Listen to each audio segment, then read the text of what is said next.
오늘도 필립의 사연방을 찾아주신 여러분 모두 반갑습니다. 스트레스를 풀어드릴 사연을 바로 읽어드리도록 할게요. 안녕하세요. 종합병원에서 흉부외과 전문의로 일하고 있는 40대 초반의 여자입니다. 의사라는 직업을 가졌으면 시댁 식구들에게 좋은 대우를 받으며 살 거라 예상하는 분들이 계실 텐데 전혀 그렇지 않다는 걸 알려드리고자 글을 쓰게 되었습니다. 제가 겪었던 시어머니와 시누이의 진상짓을 낱낱이 들려드릴게요. 마지막 순간에 반전까지 있으니 끝까지 들어주시고 통쾌한 기분으로 하루를 보내시길 바랄게요. 어릴 적 아빠가 일찍 돌아가시고 엄마 혼자 저를 키우셨습니다. 형편도 어려워 엄마가 식당과 출장 가사 도우미를 하며 돈을 버셨어요. 딸은 당신처럼 돈 때문에 시달리지 않고 평범하게 자라게 해주시려고 모든 고생을 혼자 짊어지셨답니다. 그래서 전 죄송한 마음을 가지고 학교 공부를 누구보다 열심히 했어요. 그래서 수월하게 의대에 진학하게 되었답니다. 사실 제 꿈은 다른 것이었는데 엄마가 제 인생은 당신과 다르게 사자가 되시길 원하셨어요.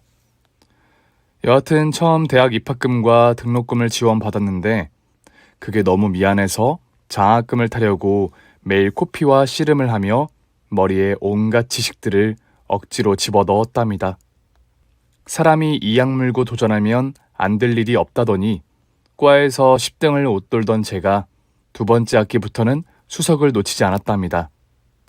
의대에서 그 정도 실력을 올렸더니 교수님들에게 관심과 애정을 받을 수 있었어요. 그래서 졸업 후에는 당연히 교수님들이 계시는 저희 대학교 이름이 걸린 대학병원에서 일을 시작했습니다. 인턴 때부터 잠을 거의 자지 못하고 병원에서 먹고 자기를 반복했어요. 엄마는 그런 저를 보시며 안타까워하셨지만 한편으로는 나중에 제 인생이 쫙쫙 펴질 거라며 걱정을 내려놓으셨답니다. 병원에서 인턴과 레지던트 생활은 바쁘고도 피곤하게 돌아갔어요. 병원에서 일하는 동안 휴가를 제대로 써본 적이 없어서 엄마와 여행 한번 다녀오지 못했죠. 레지던트가 되었을 때는 전문의가 되려고 일과 공부를 더 하게 되어 침대에 거의 누워보지 못했습니다. 흉부외과과 진료 과목이었던 저는 수술실에 들어가 교수님들이 죽어가는 많은 사람들을 살리는 걸 두 눈으로 보게 되었어요. 그때 엄마의 권유이지만 의사가 되길 100번, 1000번 잘했다고 느꼈답니다. 저도 사고나 질병으로 죽어가는 사람의 심장을 다시 뛰게 해주는 유능한 의사가 되겠노라 매일 가슴에 되새기고 다짐을 했었죠. 그때까지는 남자를 만나는 건 사치라고 생각해서 누가 소개팅을 해준다고 해도 눈 하나 깜짝하지 않고 모두 거절했답니다. 또 저는 자연 만남을 추구하는 자만추여서 인연을 억지로 만들고 싶지 않았어요. 그랬던 저에게 어느 날 말도 안 되게 인연이 찾아왔답니다. 교통사고로 크게 다친 환자 수술에 어시스트를 맡게 되었는데 거의 가망이 없을 것 같은 남자를 교수님이 수술로 살리셨어요. 대동맥이 끊어져 피를 많이 흘려서 다들 환자가 살 가망성이 없다고 했는데 저희가 그를 살려낸 거죠. 이후 입원 중에도 저는 그 환자를 자주 들여다보며 회복할 수 있게 도움을 많이 주었어요. 제 수술 경험 중 가장 기적같이 살아난 사람이라 그런지 자꾸 신경이 쓰였답니다. 그래서 그 환자와 여러 대화를 나누며 친해져서 나중에 밥도 같이 먹기로 했어요. 얼마 뒤 그가 퇴원하고 만나자고 연락이 걸려왔는데 제 직업상 연락을 거의 받지 못해서 멀어지고 말았죠. 나중에는 그도 연락을 포기했는지 문자 한 통도 보내지 않았답니다. 그냥 스쳐가는 환자 중에 하나라고 생각하고 있었는데 아주 우연히 그를 다시 만나게 되었어요. 치통이 있어서 신경치료를 받으려고 치과에 가서 간호사의 안내를 받고 진료실로 들어가 입을 벌렸는데 의사 선생님이 저를 보고 피식 웃더라고요. 박진서 선생님 아니세요? 저는 입을 벌린 채 대답했습니다.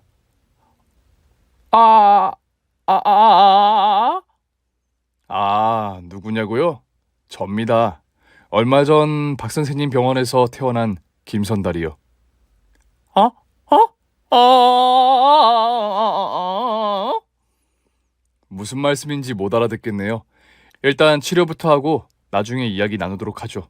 자, 주사 들어갑니다. 아파요. 제가 자연스러운 만남을 추구하긴 하지만 이런 식으로 제외해 제 입속을 다 보여주고 나면 다시 만나는 게 어려울 것 같았습니다. 그래서 치료를 마치고 조용히 도망가려고 했는데 선달 씨가 오늘 저녁에 시간이 괜찮으냐고 물었답니다. 제가 입안을 훤히 보여서 창피하다고 말하니까 선달 씨는 병원에 입원했을 때 일주일 내내 세수도 안 한 얼굴을 보였으니 제가 더 나은 게 아니냐고 했고 제 입안이 비교적 깨끗해서 거부감 같은 게 없다고 하더라고요. 저는 어이가 없어 웃음이 새어나왔고 이렇게 인연이 된 거 밥이라도 먹어보자 생각하고 선달 씨의 저녁 데이트를 받아들였답니다. 식사를 하며 같은 의사로서 고충이 뭐가 있는지 스트레스는 어떻게 푸는지 많은 대화를 주고받았어요. 그는 요즘 쌓인 피로가 심했는데 제 얼굴을 보니 싹 가셨다며 은근히 추파를 날리더라고요. 진서쌤, 우리 잘 통하는 것 같지 않아요? 나랑 있으니까 재밌죠? 네? 네. 아무래도 직업이 같으니까 그렇죠. 그럼 우리 같은 직업군끼리 만나보시지 않을래요? 지금 사귀자는 말이에요? 만난 지 1시간 만에 들이대시는 거예요? 에이, 우리가 만난 건 몇 달 전이죠. 쌤이 내 목숨을 구해줬잖아요. 물론 어시스트로 수술에 참여하셨지만 쌤이 아니면 전 이 자리에 앉아있지 않았을 거예요. 그동안 바쁘셔서 제 연락을 다 씹으신 것 같은데 전 연락이 잘 되지 않아도 이해해 줄 수 있습니다. 그러니까 생명의 은인과 사랑에 빠질 수 있게 도와주세요. 말씀하시는 게 아주 선수시네요. 그래도 뭐 우리가 인연인 건 부정하지 않겠어요. 그리고 사귀어보는 것도 나쁘지 않을 것 같네요. 나 바쁘면 하루 이틀 동안 연락이 안 되는데 그 시간에 딴짓하지 않고 기다릴 수 있다고 약속할 수 있어요? 애초에 간 보는 거면 여기서 그만두시고요. 그러자 선달 씨는 진심으로 저와 결혼을 전제로 만나보고 싶다고 확언을 하더군요.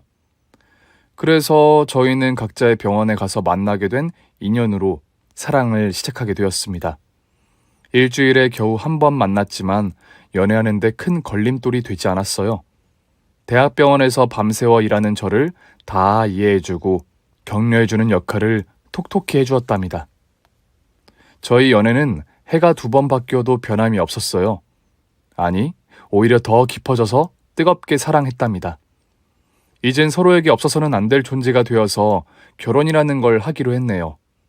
먼저 친정엄마께 선달 씨를 소개했더니 치과 의사의 인성과 인물 모두 좋아서 아주 마음에 들어 하셨습니다.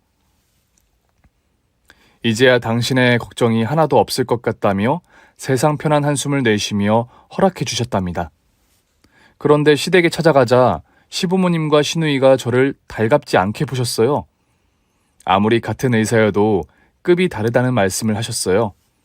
서울에 있는 명문대 의대를 나왔다고? 내년에 전문의가 될 예정이고? 에휴, 그 정도 색식감은 널리고 널려서 다른 급의 애를 찾고 있었는데 선달이 얘가 고집을 피워 너랑 결혼하겠다고 하는구나. 너도 알다시피 서울대 치대가 의대 중 상위 1%인 건 알지? 내 잘난 아들을 너 같은 애한테 주기엔 너무 아까워. 엄마는 기분 나쁘게 말하기 대회라도 나가려는 거야? 진서 정도면 엘리트야. 대학병원에서도 존경받는 선생님이라고. 내년에 전문의가 되고 훗날엔 교수로 임명받을 거야. 이 정도면 나보다 잘났구만. 왜 자꾸 비교를 하고 그래? 내 말이 네 엄마는 너 가지고 얼마나 대단한 며느리를 얻고 싶어하는지 모르겠다니까. 진서 정도면 과분한데 말이야. 진서야, 괜히 귀담아 들을 거 없어. 다행히 시아버지와 남편이 제 편을 들어주셔서 가시방석의 가시는 사라지는 기분이었습니다. 시모녀는 계속해서 저를 깎아내리는 말을 많이 하셨는데 제가 홀어머니 밑에서 자랐다고 하자 표정이 심하게 일그러졌어요. 아버지가 없다고? 에휴, 내가 큰 걸 바라는 것도 아니고 우리 집안과 비슷하고 아들내미랑 똑같은 스펙이면 된다는 건데 하나부터 열까지 마음에 안 드네. 그러게 엄마. 나중에 둘이 결혼하면 사람들이 혼주석에 사돈어른이 왜 없느냐고 많이들 물어볼 거라고. 그럴 때마다 엄마는 곤란한 이야기를 꺼내야 해. 그럼 남들은 이렇게 말할 거라고. 뭐가 아쉬워서 온전치 못한 집안이랑 사돈을 맺었어 라고 말이야. 시모녀의 말이 끝나기 무섭게 시아버지가 버럭 소리를 지르셨습니다. 이놈의 기집애가 말이면 다인 줄 아나? 어디 할 말이 없어서 사돈어른이 안 계신 걸 그따위로 막말해? 당신이 이 모양이니까 딸내미가 따라하는 거 아니야. 둘 다 내 며느리 기분 좋치려면 이 집에서 나가! 난 뭐라 해도 진서를 내 며느리로 받아들일 거라고. 아니 여보, 우리는 그냥 있는 사실을 그냥 말해본 것뿐이야. 그냥 말만 한 건데 문제가 있어? 이 사람이 진짜! 당장 며느리한테 사과 못해. 알았어요. 사과하면 될 거 아니야. 예, 진서야, 우리가 말이 심했다. 너 정도면 괜찮은 며느리감 맞아. 됐지? 기분이 못 같긴 했지만 시아버지가 대신 화를 내주셔서 조용히 고개를 끄덕이고 넘어갔습니다. 어찌되었든 결혼 승낙을 받고 시댁에서 나왔어요. 나중에 시모녀 때문에 골치 아픈 일이 여러 생길 것 같았지만 저는 의사이고 바쁜 사람이니 이리저리 잘 빠져나갈 수 있을 거라 단정했습니다. 상견례는 제 편인 시아버지가 계셔서 엄마한테 큰 부담을 주시지 않았어요. 물론 시어머니가 개인 병원이니 외제차니 하면서 요구를 던지셨는데 시아버지가 인상을 쓰시며 쓸데없는 소리 하려면 나가라고 하셨답니다. 이에 시어머니는 입을 다물고 시아버지가 많은 걸 생략하자는 말씀에 동의했어요. 그래서 혼수도 저희 부부가 알아서 고르고 집도 마음에 드는 곳으로 가기로 했답니다. 남편은 제가 일하는 대학병원에서 최대한 가까운 곳으로 신혼집을 마련해 주었어요. 일이 많이 피곤하니 빨리 돌아와서 쉴 수 있는 보금자리를 찾아주겠다면서 말이죠. 이렇게 결혼 준비를 모두 끝내고 예식을 치른 뒤 신혼부부의 삶이 시작되었습니다. 하지만 레지던트를 마치고 전문의가 되는 시점이어서 보통 바쁜 게 아니었어요. 하루 잠을 잘 시간이 3시간 남짓밖에 되지 않았답니다. 전문의 초기라 익혀야 할 것도 너무 많았고 공부해야 할 게 산더미여서 진료 시간 외에도 눈이 빠지게 모니터를 들여다봐야 했네요. 그러다 보니 남편을 챙길 수 있는 여유가 되지 않았어요. 밥을 차려주는 건 거의 불가능한 수준이었고 같이 저녁을 먹을 수 있는 시간도 일주일에 몇 번 되지 않았답니다. 이런 바쁜 와중에 시모녀는 저에게 큰 불만이 있었는지 병원으로 자주 찾아왔어요. 제가 점심도 거르고 일만 하다가 겨우 짬을 내서 직원 휴게실에 앉아 커피를 마시는데 두 사람이 벌컥 문을 열고 들어왔답니다. 채, 눈 뜰 새 없이 바쁘다더니 눈만 잘 뜨고 있네. 게다가 아메리카노까지 드시고 있네요. 자기 커피 마실 시간은 있고 우리 오빠 밥 차려줄 시간은 없어요. 요즘 우리 오빠 얼굴이 반쪽이 된 건 아세요? 얘는 알아도 가만 냅둘 애야. 이기적인 애라 지 밖에 생각을 못하거든. 내 말이 맞지? 어머님, 아가씨, 저 어제 수술이 있어서 밤을 새웠어요. 이제 겨우 숨 돌릴 틈이 생겨서 잠 깨려고 커피 좀 마시고 있는 거라고요. 제가 남편을 잘 챙겨주지 못하지만 서로 최대한 도와가면서 잘 지내고 있어요. 곧 죽어도 죄송하다는 사과는 안 하네. 의사 며느리 무서워서 무슨 말이라도 하겠냐? 언니, 그래봤자 치과 의사보다 아래예요. 언니가 부족하니까 3D 업종인 흉부외과에 있는 거 아니겠어요? 잘난 우리 오빠랑 살면 최소한 고마워서 도리는 하고 살아야 할 거 아니에요. 제가 아무리 밤을 새우고 바쁘다는 말을 해도 시모녀는 당신 아들 걱정뿐이었습니다. 그래도 잠은 집에서 잔다며. 그 말은 뭐냐? 충분히 내 새끼 밥 차려줄 여유는 나온다는 소리 아니겠어? 너 앞으로 아침마다 밥상 사진 찍어서 나한테 보내. 우리 아들이 뭘 먹고 다니는지 확인해야겠으니까. 엄마가 직접 찾아가서 확인하지 않는 걸 다행으로 아세요. 이런 시어머니가 세상에 어디 있습니까? 언니는 오빠만 잘 만난 게 아니라 시댁 식구들 복도 터졌다고요. 두 모녀의 말이 하도 기가 막혀서 뭐라 대꾸하려고 하다가 기운도 없고 말씨름하고 싶지 않아 대충 대답했습니다. 네, 알겠어요. 아침마다 사진 찍어서 보낼게요. 그리고 저녁에도 일찍 퇴근하면 저녁상도 사진을 남겨드리죠. 그럼 됐나요? 이게 말하는 꼴하지 마라. 옛다 하고 엿가락 던져주는 기분이네. 넌 말을 왜 그렇게 싸가지 없이 하냐? 아, 이제 보니 가정교육이 덜 되어서 그런 거네. 애비 없이 컸으니 호로 자식인 거야. 네 애미도 무식한 것 같더라. 그러니까 네 본성이 공부를 아무리 해도 바뀌지 않는 거라고. 어머님, 지금 그게 무슨 말씀이세요? 여기서 호로 자식이니 저희 엄마를 들먹거리는 못 같은 말을 왜 하세요? 앞뒤 맥락 없이 그렇게 막말하는 어머님과 아가씨야말로 본성에 하자가 있어 보이네요. 아주 연병을 하네. 내가 있는 사실을 말하니까 가슴이 찔려서 꿈틀하는 것 좀 봐라. 그리고 우리 본성이 어쩌고 저째? 이 싸가지 바가지 인연 말하는 꼬라지가 영락없는 호로 새끼네. 시어머니는 말의 끝남과 동시에 제 뺨을 세게 날리셨습니다.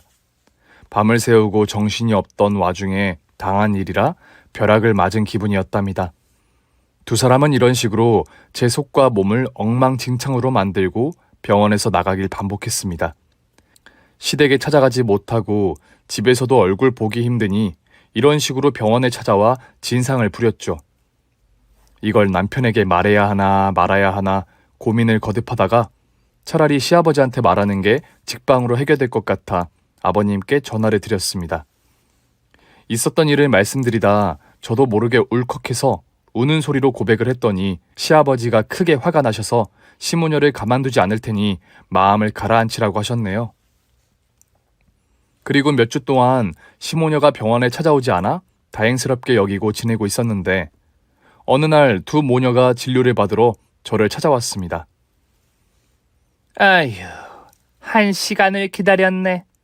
새애기 너 아주 인기 많은 의사인가 보다. 환자들이 줄을 서서 너한테 진료를 받으려고 하네. 새언니가 명의인지 아닌지는 지금부터 확인해보면 알겠죠. 지금 우리 엄마가 가슴이 답답하다고 하니까 무슨 병인지 맞춰보세요.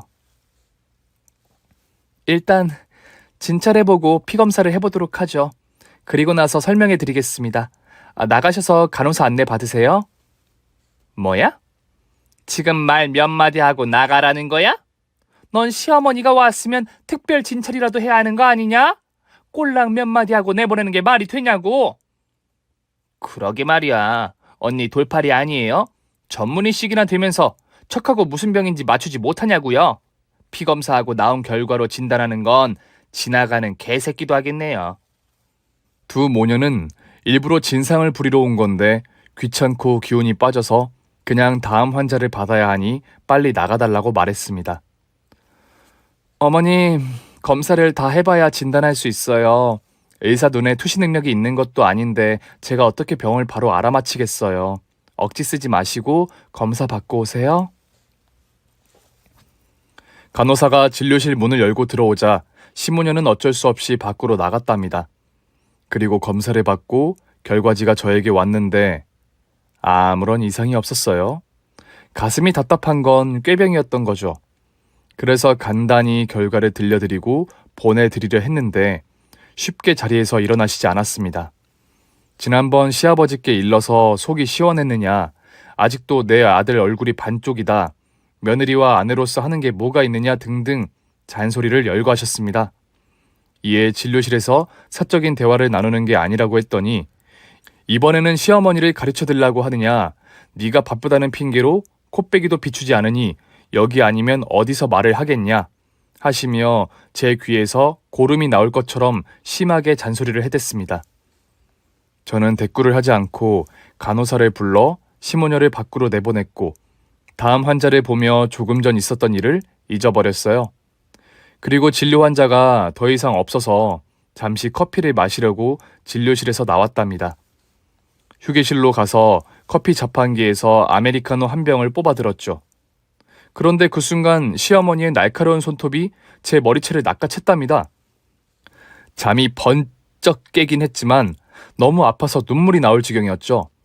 그만두라는 말을 외쳐봤지만 이미 눈이 뒤집힌 시어머니는 제 말이 들리지 않는 것 같았습니다. 그리고 옆에 있던 시누이는 가만히 팔짱을 끼고 구경을 하더군요. 이 상황을 빨리 벗어나려면 어떻게 해야 하나 떠올리고 있었는데 다행히 동료 남자 의사들이 와서 시어머니를 저에게서 떼어냈습니다. 이봐요 할머니, 왜 의사를 폭행하는 겁니까? 박쌤, 이 할머니 누구야? 경찰에 신고할까?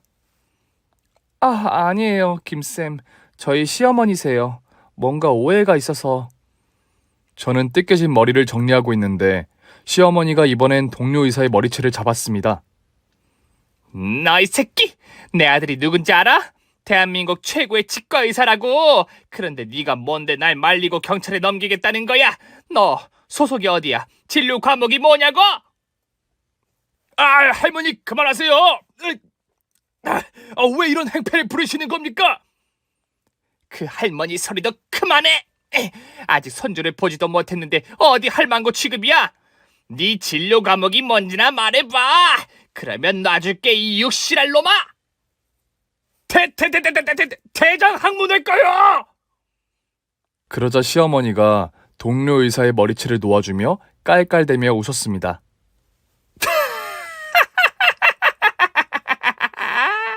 남의 똥구녕이나 살피는 놈의 새끼가 지금 날 할망구 취급하면서 경찰 부르겠다고 운운한 거야? 이 대가리에 똥꼬만 가득 찬 빌어먹을 새끼야. 냄새나는 똥꼬만 보니까 대가리에 똥만 찼냐? 남의 귀한 직업을 한순간에 똥으로 만들어버리는 시어머니가 너무 한심해 보였고 역겨워 보였습니다. 그래서 전 시모녀에게 개망신 시키지 말고 당장 돌아가라고 으르렁댔답니다. 수준 맞는 의사끼리 지랄들을 하네. 자네들은 무슨 진료를 하고 있나? 여기서 서울대 치대 나온 놈 있으면 손 들어봐.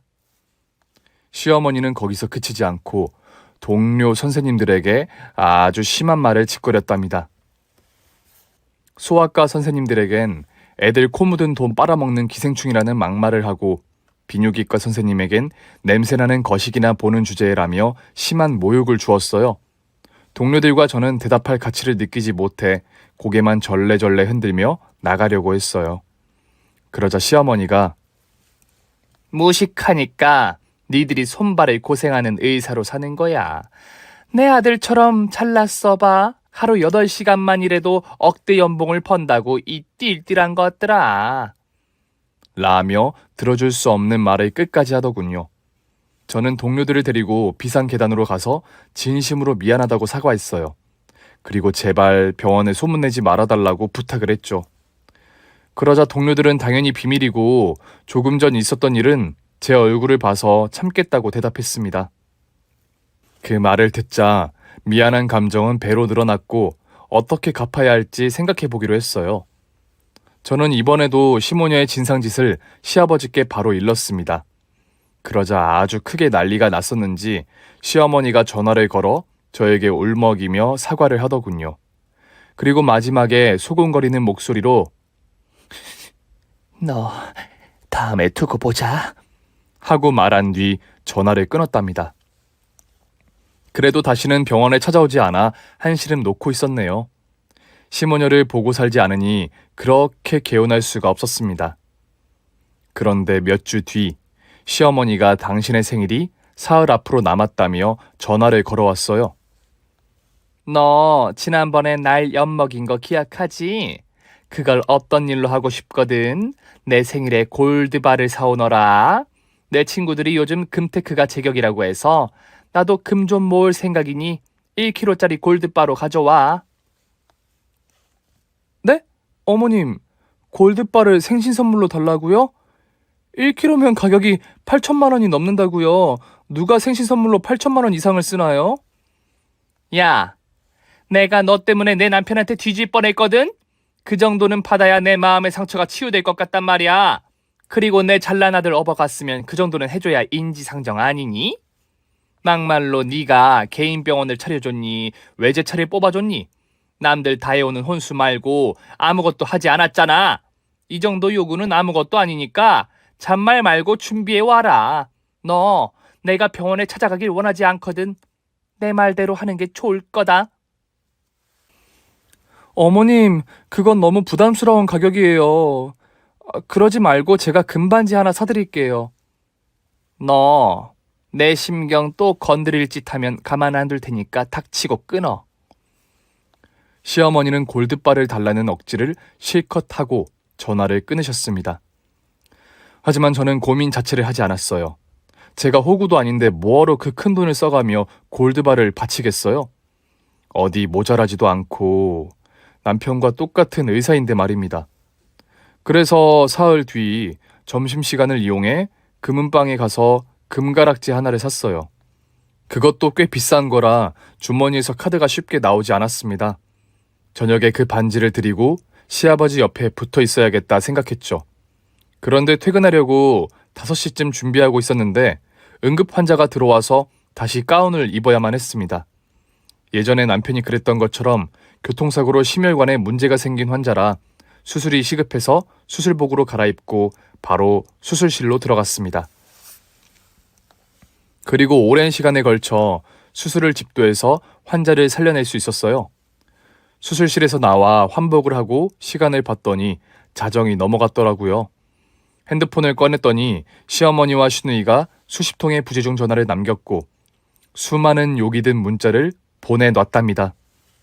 일단 죄송하다고 사과 문자를 보내고 다음에 찾아뵙겠다고 했어요. 그런데 시모녀에게 정남이가 뚝 떨어져서 시어머니 주려고 샀던 반지를 다음날 환급해버렸어요. 그리고 얼마간 조용히 잘 지내고 있었는데 시모녀가 또다시 저희 병원에 찾아왔습니다. 사과하러 온다더니 코빼기도 보이지 않고 연락도 없다면서 진료를 보고 있는데 무작정 들어와서 행패를 부렸어요. 이 썩을려나, 네가 감히 나를 농락해? 너 수술한다는 거 다 뻥카지? 내가 조금 갈궜다고 일부러 쌩깐 거 아니냐고, 이 애비 없는 년아! 어머님, 방금 돌이킬 수 없는 말을 하셨어요. 여기 CCTV 있는 거 아시죠? 목소리도 다 녹음돼서 이혼 소송할 때 요긴하게 쓸 수 있다고요? 이야, 진짜 무서운 년이네. 이런 년을 새언니로 대우할 필요 없겠지, 엄마? 당연하지. 이런 싸갈버리 쌈 싸먹은 년은 우리 집 식구로 더는 용납하지 못한다. 내가 선달이랑 인연을 찢어놓고 말겠어. 그럴 필요 없으세요. 지금 이혼할 마음 먹었으니까. 그러니까 당장 나가세요. 시모녀는 합세해서 저에게 달려들었습니다. 머리채를 잡고 따귀를 날리며 난리도 아니었죠. 전 맞고만 있지 않고 시어머니 머리채를 똑같이 잡고 시누이 뺨따구를 사정없이 날렸습니다. 그러다 간호사들과 대기실에 있던 환자들이 들어와 말려서 겨우 싸움판이 끝났답니다. 시모녀는 씩씩대면서 돌아 나갔고 저는 옷을 추스르고 다시 진료를 이어나갔어요. 그리고 퇴근 후에는 남편을 집 밖으로 불러 이혼하겠다고 통보했답니다. 나 더 이상 당신 어머니란 동생 감당 못하겠어. 아무리 당신이 좋은 사람이어도 이건 아닌 것 같아. 우리 이혼하자. 여보, 내가 대신 사과할게. 진심으로 미안해. 당신이 원하면 엄마를 안 보고 사는 걸 택하겠어. 나도 이제 신물이 난다고. 아들 가지고 장사질하는 거 더는 못 견디겠단 말이야. 됐거든? 당신이 가족들하고 연을 끊든 말든 나는 상관 안 해. 난 오늘로써 이혼 결정 내렸으니까 그런 줄 알아. 친정에서 지낼 테니까 준비되면 연락 줘. 여보! 저는 할 말만 하고 바로 자리에서 일어났습니다. 그리고 친정으로 들어가 지내며 이혼할 날을 기다리기로 했답니다. 시아버지가 이 사실을 알고 사과하려고 연락을 주셨지만 받지 않고 무시했어요. 그러자 시아버지는 당신이 이혼할 테니 제발 당신의 아들과 헤어지지 말라고 애원하는 문자를 보내셨답니다. 그래도 전 꿈쩍하지 않았어요. 언젠가 또 엮일 게 뻔하니 과감하게 잘라버리기로 다시금 결심했죠. 그리고 이참에 병원도 옮길 계획을 세웠답니다. 더러운 악재들을 떨쳐버리고 새롭게 시작하려고 말입니다. 그렇게 한 달의 시간을 기다렸는데 남편은 저에게 용서를 빌며 기회를 달라고 연신 빌었어요. 그의 이야기를 들어보니 시어머니와 시누이가 집에서 쫓겨나 친척 집에서 얹혀 지내고 있다고 하더라고요. 또 남편은 매일 친정 앞으로 찾아와 눈물로 저를 붙잡고 또 붙잡았습니다. 제가 없으면 못 살 것 같으니 차라리 혀 깨물고 극단적인 선택을 하겠다는 말까지 하면서 말이죠. 여보, 나 좀 봐줘. 이렇게 빌게. 난 당신 없으면 영혼 없는 껍데기일 뿐이야. 당신이 나한테 빌 이유가 뭐가 있겠어. 당신 엄마랑 동생이 문제지. 나 때문에 가족과 인연을 끊는 건 말도 안 돼. 그러니까 당신 엄마 비위 맞춰줄 여자를 찾도록 해. 그게 최선이라고. 그렇게 거절하고 이혼하겠다고 강력하게 의지를 보여주었는데 다음 날부터는 시아버지와 둘이 함께 찾아와 빌었어요. 두 부자는 급기야 무릎까지 꿇어가며 저를 잡으려고 했답니다. 세아가, 내가 네 시엠이랑 시누이랑 결판을 냈으니 그만 돌아오렴. 우린 널 진심으로 사랑하고 아낀단다. 앞으로 너에게 불미스러운 일은 절대 일어나지 않을 거야. 그러니 마지막 기회를 주거라. 시아버지가 애원하는 말을 하셔서 제 마음이 흔들리다가 결국 넘어가고 말았습니다. 아버님, 여보, 그만 일어나세요. 이혼하지 않을 테니까 얼른 일어나요. 당신 그게 정말이야? 진짜 고마워. 사랑해, 여보. 아가, 고맙구나. 마음을 돌려줘서 진심으로 고마워. 그렇게 저는 다시 신혼집으로 들어가게 되었고 다시 부부 생활을 시작했습니다. 그런데 아직 해결되지 않은 일이 하나 있었죠. 시모녀를 박살내지 못한 건 말입니다. 이혼은 물렀지만 두 모녀에게 아직 쌓인 감정이 있었으니 언젠가 응징해줘야겠다고 속으로 되뇌었습니다. 그런데 때마침 연락이 왔어요. 어떻게 알았는지 저와 남편이 다시 합가한 걸 알고 있더라고요. 넌 나랑 네 시누이를 집에서 쫓겨나게 만들고 다시 내 아들이랑 살겠다고 들어간 거냐? 아주 낯짝이 철판이 따로 없구나. 어머님, 요즘 친척집에서 눈칫밥 드시면서 사시죠? 아이고, 안쓰러워라. 인연이 또 주둥아리를 함부로 놀리네.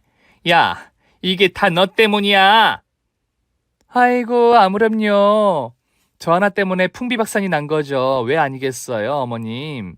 그런 기념으로다가 제가 골드바를 선물해 드릴까 해요. 뭐, 골드바? 진짜 나한테 골드바를 주겠다고? 너 나한테 잘못한 걸 느끼고 있었구나. 그래서 용서를 구하려고. 그건 만나서 이야기하면 되겠네요. 제가 골드바 드릴 테니까 아가씨랑 같이 나오세요. 진상 사거리 아시죠? 거기 새로 지어진 상가 있는데 맛집이 잔뜩 있어요. 어허, 그래. 어디든 못 가겠느냐. 골드바가 기다리고 있다는데. 그런 골드바 주면서 네 시아버지한테 연락 좀 해줘라. 나랑 네 시누이 집에 들어가게 해달라고. 그것도 만나서 이야기해요, 어머님. 저 환자 받아야 해서요. 내일 정오 때까지 오세요. 전화를 끊고 내일 있을 일들을 머릿속으로 그려봤습니다. 남의 아버지가 돌아가신 걸 희롱하고 남의 엄마를 모욕한 죄가 어떤 것인지 비슷하게 돌려줄 계획을 그렸죠. 이튿날 정오의 상가 앞에 미리 나와 있었습니다. 시모녀는 골드바를 받으려고 저 멀리서 힘껏 달려오고 있더군요. 이윽고 제 앞에 서더니 숨을 몰아 쉬었습니다. 우리 안 늦었지? 언니, 오랜만이에요.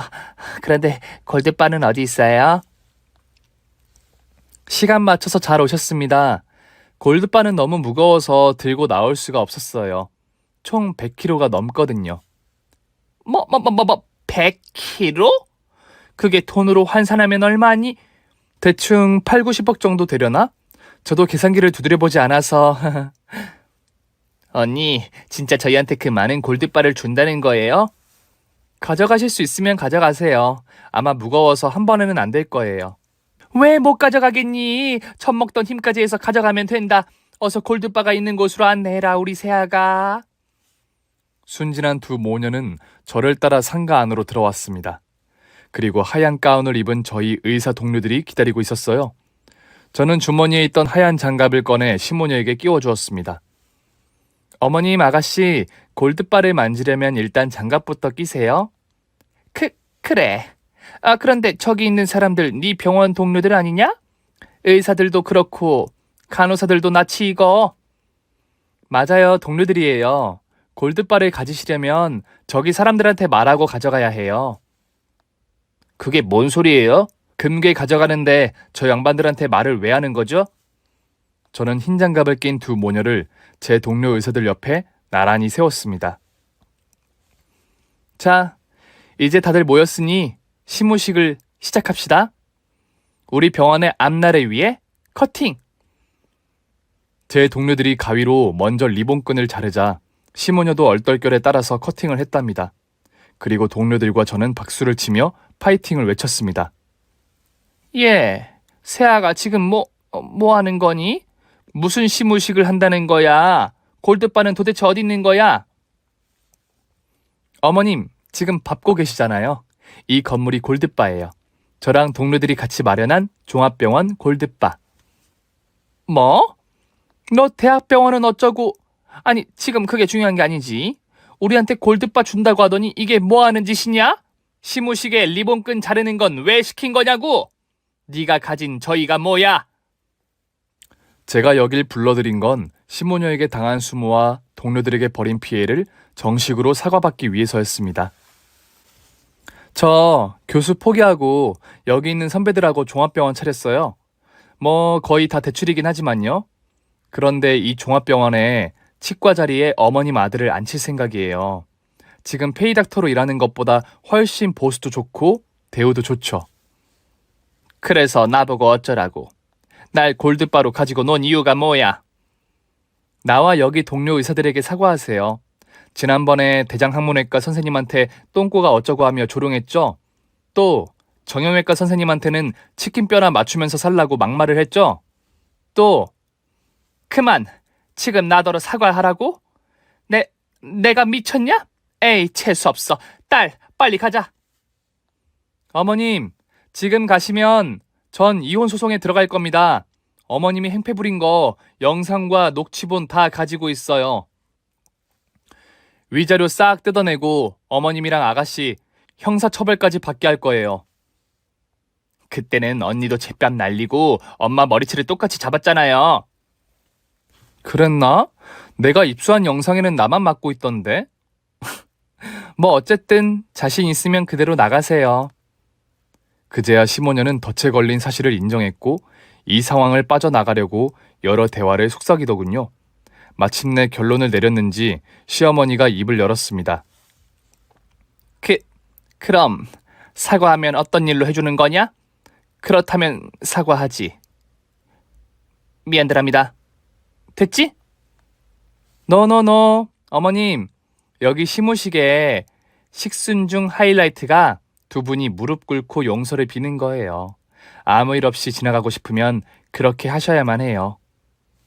언니, 이거 너무하는 거 아니에요? 우리가 굴욕을 당해야만 속이 시원하시겠어요? 네. 이런 젠장. 할 수 없다. 우리가 꿇어야 끝나. 내 아들한테 피해갈 일이 생기면 되겠느냐? 게다가 선다리가 있는 병원보다 여기로 오면 연봉도 훨씬 많이 받고 대우도 좋다잖아. 잔말 말고 꿀차. 아이씨, 싫은데. 진심을 다해 눈물을 흘리면서 사과하세요. 선배, 거기 준비한 대화 좀 주세요. 어머님 여기 대화에 눈물이 고여야 합니다. 시모녀는 이게 무슨 개풀 뜯어먹는 소리냐며 못하겠다고 난리를 치더군요. 그래서 전 하기 싫으면 돌아가도 좋다고 말해줬습니다. 그리고 뒷감당은 저도 어떻게 할지 모른다고 덧붙였습니다. 그러자 두 모녀는 곧장 무릎을 꿇고 저와 제 동료 의사들에게 용서를 빌기 시작했어요. 죄송합니다. 우리가 행패를 부리고 조롱과 비아냥댔던 거 모두 사과드립니다. 제 성질머리가 하도 더러워서 여러분께 큰 결례를 범했어요. 이렇게 빌 테니 제발 용서해 주세요. 이봐요 할머니, 박쌤 아니었으면 우린 벌써 당신들을 고소했을 겁니다. 무자비한 폭행도 모자라 뭐라 하셨었죠? 남의 똥꾸라 보면서 빌어먹는 냄새나는 새끼라고 했던가? 아무튼 그따위 말을 하고 편하게 잘 지내실 줄 알았습니까? 미안합니다. 선처해주세요, 선생님. 나한테는 소아과 의사가 뭐랬더라? 아, 애들 코 묻은 돈 빨아먹는 기생충 새끼라고 하셨죠? 뺨도 한 대 날리셨고요. 죄송해요. 제가 노망이 났나 봐요. 정말 잘못했습니다, 선생님. 신경외과 의사인 나에겐 정신 나간 인간들 등쳐먹고 산다고 하셨죠? 당장 사과하세요. 비뇨기과 하는 나한테는 남자 새끼가 다른 놈 꽈추 만지면서 일한다고 변태 취급했죠. 제가 다 잘못했습니다. 이렇게 두 손 모아 빌 테니 용서해 주세요. 살려주십시오, 선생님들. 제 동료들은 시모에게 당했던 감정이 사라질 때까지 눈에서 레이저를 쏘듯 강하게 째려봤답니다. 저는 뒤에서 팔짱을 끼고 깔깔거리며 웃고 있었죠. 이윽고 선배들이 이만하면 됐다고 그만 돌려보내라고 하더군요. 자, 어머님 아가씨 축하드려요. 제 동료들이 용서를 하시겠답니다. 그럼 5층짜리 골드바를 가져가도록 하세요. 머리에 이고 가시든지 이빨로 끌고 가시든지 하라고요. 시모녀는 자리에서 벌떡 일어나더니 부끄러운 건 알았는지 뒤도 돌아보지 않고 주랭랑을 쳤답니다. 그 모습이 어찌나 웃기던지 저 혼자 계속 깔깔거리며 웃었네요. 그렇게 시어머니와 시누이에게 참교육을 하고 나서 병원을 바로 개원했습니다. 시어머니에게 말했던 남편의 일자리는 사실이었어요. 저와 종합병원을 운영하는 동료들이 치과 의사를 누구로 뽑을까 고민하던 찰나에 제가 남편을 추천했답니다. 객관적으로 실력도 있고 환자들에게 친절하니 후회 없을 거라며 말이죠. 이후 저희 종합병원은 많은 환자들과 보호자들이 찾아왔습니다. 다들 실력도 있었고 성실하고 좋은 사람들이니 사람들이 오지 않을 수 없었죠. 저와 남편은 매일같이 출퇴근을 할 수 있어 그동안 못했던 신혼을 재밌게 즐기기 시작했답니다. 한편 시아버지는 시어머니와 시누이를 집으로 들이는 대신 저에게 함부로 대하면 그땐 진짜 영원히 쫓겨날 줄 알라고 경고의 말씀을 하셨습니다. 시모녀는 여러 가지 이유로 저에게 함부로 대할 수 없었죠. 두 사람은 집에서 할 일이 없었는지 이번에도 병원에 자주 찾아왔습니다. 그런데 이유는 달랐어요. 세아가 아직 진료 중이니? 아니에요. 방금 오전 진료 끝났어요. 어쩐 일이세요? 어쩐 일이라니요. 저희가 맛있게 도시락을 좀 싸왔어요. 맛있게 김밥이랑 유부초밥이랑 좀 만들어 왔어요. 상황은 이렇게 역전이 되었습니다. 저를 못 잡아먹어 안달이던 두 사람이 저를 챙기겠다고 찾아왔네요. 아, 제가 김밥을 거의 맨날 먹어서 좀 그런데. 그리고 전 유부를 못 먹어요. 죄송해서 어쩌죠? 걱정 마라. 혹시나 해서 다른 도시락도 싸왔다. 불고기랑 육회도 있다고. 어머, 나 육회 킬러인데. 고맙습니다, 어머님. 아니야, 세아가. 내가 고맙지. 네 덕분에 선다리가 돈도 잘 벌고 있잖니. 그런데 이렇게 큰 병원을 운영하면 한 달에 얼마나 버니? 이거 동료들하고 동업이라 나눠 먹기예요. 그래도 꽤 많이 벌죠. 한 달에 골드바 1kg는 가져갈걸요? 1kg? 그럼 9천만 원? 우리 새애기가 연봉이 10억이 넘는 거야? 아이고, 장하다 장해. 우리 며느리가 굴러들어온 복이었는데 그걸 몰라보고 주책과 진상을 부렸으니 지난 내 잘못을 어찌할꼬. 어쩌긴요. 지금처럼 화기애애하게 잘 지내면 되죠. 그런데 어머님, 저 다음 달에 생일인데 뭐 해주실래요? 골드바? 세아가, 나는 지금 네 시아버지한테 경제권을 다 빼앗겼어. 한 달 용돈이 10만 원이라고. 아, 그러시구나. 그럼 골드바 말고 쭈쭈바라도 사주세요. 저는 이런 식으로 때때로 시모녀의 악행이 떠오르면 조롱을 남발했답니다. 그런데 제가 너무 심하다 싶어 요즘은 거의 친한 고부 사이로, 신우 올케 사이로 잘 지내고 있어요. 제가 병원 운영하는 의사로 사는 동안은 절대 전과 같은 수모를 당하지 않을 것 같네요. 아, 마지막으로 좋은 소식 하나 더 말씀드릴게요. 남편과 신혼의 재미에 빠진 제가 며칠 전 임신을 했답니다. 올해 엄마가 될 생각을 하니 기분이 너무 좋네요. 그럼 여기서 인사를 드릴게요. 지금까지 제 사연을 들어주셔서 감사합니다. 오늘의 사연자님은 정말 현명하고 강한 분이신 것 같네요. 마지막 시무식 복수는 상상도 못했는데 아주 속 시원하게 한 방 날려주셨어요. 여러분도 재밌고 통쾌하셨다면 구독과 좋아요를 눌러주시길 부탁드려요. 그럼 저는 다음 시간에 더 강력하고 재밌는 사연을 가지고 돌아오겠습니다. 안녕히 계세요.